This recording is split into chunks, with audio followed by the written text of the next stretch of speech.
Ahmedabad police વિભાગમાં વાડ જ ચીભડા ગળે તેવો ઘાટ થયો છે। કાયદાના રક્ષક એવા પોલીસકર્મીએ પોતાની ફરજ દરમિયાન લાખોની ઉચાપત કર્યાની ઘટના બની અને આમ કરવા પાછળનું કારણ છે પોલીસકર્મી બીમારી। પોલીસ જાપ્તામાં દેખાતો આ આરોપી એક સમય તેની સાથે ઉભેલા પોલીસકર્મીઓનો સહકર્મી હતો।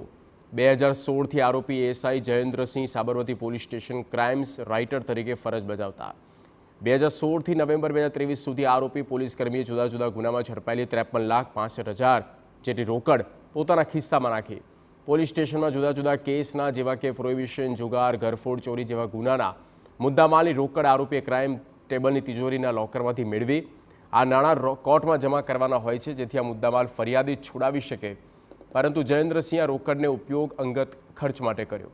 આરોપી પોલીસકર્મી જયેન્દ્રસિંહને કેન્સરની બીમારી, હાર્ટની તકલીફને કારણે આર્થિક સંકળામણ રહેતી અને તેના કારણે તેણે ઉચાપત કર્યાનો દાવો કર્યો છે। હાલમાં એવું કહે છે કે મેં એમના કાકાને આ મદદ માટે જરૂર હતી અને પોતાને કોઈ તબીબી સારવાર માટે પણ આલેલું હતું। એમને ભૂતકાળમાં કંઈક કેન્સરનું પણ ઓપરેશન કરાવેલાનું એ વિગત એવી હાલમાં જણાઈ આવે છે। એટલે એ રીતે પોતાના સામાજિક કામમાં પોતે વપરાયેલાની અત્યારે વિગત જણાવી રહ્યા છે। ખરેખર એ સાચી જણાવે છે, ખોટી જણાવે છે, પણ રેકર્ડ ઉપર જે મુદ્દામાલ એમને કબજે કરેલો હતો ગુનાની તપાસના કામે જે સરકારી નાણાં ગણાય એ સરકારી નાણાંનો પોતાના અંગત નાણાંમાં ઉપયોગ કરેલો છે, જે પણ એ ઉચાપતના વિષયમાં આવી જતો હોય છે।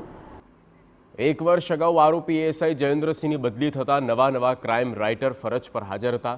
સમગ્ર ઘટના સામે આવી। આરોપી પોલીસકર્મીને ઉચાપતની 53,65,000 રકમ પાછી જમા કરાવવા તાકીદ કરવામાં આવી, પરંતુ જયેન્દ્રસિંહે તેમ ન કરતા પોલીસે એસઆઈ જયેન્દ્રસિંહની ધરપકડ કરી છે।